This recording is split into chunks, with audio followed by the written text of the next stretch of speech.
આગળ વાત અમરેલીની કરીએ। અમરેલીના ધારી સહિત આસપાસના પંથકમાં પણ વરસાદી માહોલ જામ્યો છે। ખીચા, સરસિયા, જર, છટડિયામાં પણ વરસાદી માહોલ જામ્યો। મુંજાણિયા અને લાખાપદર ગામમાં પણ વરસાદ વરસ્યો છે।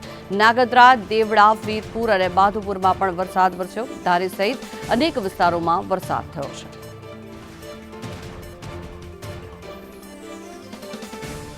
आज अंगे વધુ માહિતી મેળવીએ। સંવાદદાતા ટીનુ આપણી સાથે જોડાયા છે।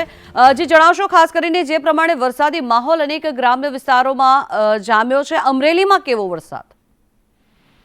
જે જંખના જણાવી દઉં, સવારથી હવામાન વિભાગની આગાહીને લઈને અમરેલી જિલ્લામાં વાતાવરણમાં પલટો જોવા મળ્યો હતો। વહેલી સવારથી વાદળછાયા વાતાવરણ વચ્ચે વરસાદ જામ્યો હતો। ધારી સહિત ખીચા, સરસિયા, જર, છતડિયા, મુંજાણિયા, ગીર પંથકમાં ધોધમાર વરસાદ શરૂ થયો હતો।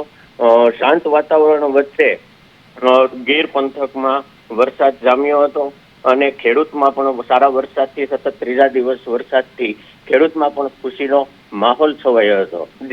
જી આભાર સમગ્ર માહિતી બદલ।